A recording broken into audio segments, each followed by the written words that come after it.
Welcome to Module 2.7, Monitoring. This project, Community-Led Designs for Specialized Housing in the North, received funding from the Housing Supply Challenge Getting Started Round. However, the views expressed are the personal views of the author, and CMHC accepts no responsibility for them. This course is being offered in partnership with the Faculty of Community Services at Toronto Metropolitan University and Wausau Distant Education Centre. By the end of Module 2.7, you will be able to answer the following questions.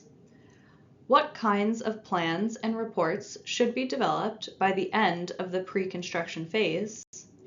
And why is it important to develop a strategy for ongoing review and communication once construction begins? As we reach the end of the pre-construction phase and get ready to build in the construction phase, you should have developed the following: a communications plan, designs, cost estimates, schedules, and tendering and procurement processes. Although each of these were discussed in isolation, it is important to think about how they work together. In practice, these materials are all interconnected. Let's look at an example of how these elements are interrelated. A housing manager is advancing a project to construct a 4-bedroom home. She has developed a detailed work plan and schedule, has prepared cost estimates for the project, and has drafted a communications plan. However, before construction drawings are stamped and approved by an architect, an error is found, and a major change to design must be made. How will a change to design affect the following materials that the housing manager has prepared? Will the communication plan be affected? Will new lines of communication need to be formed, and some lines of communication may need to be strengthened, for example, between the contractor and the architect, or the project manager and the architect directly?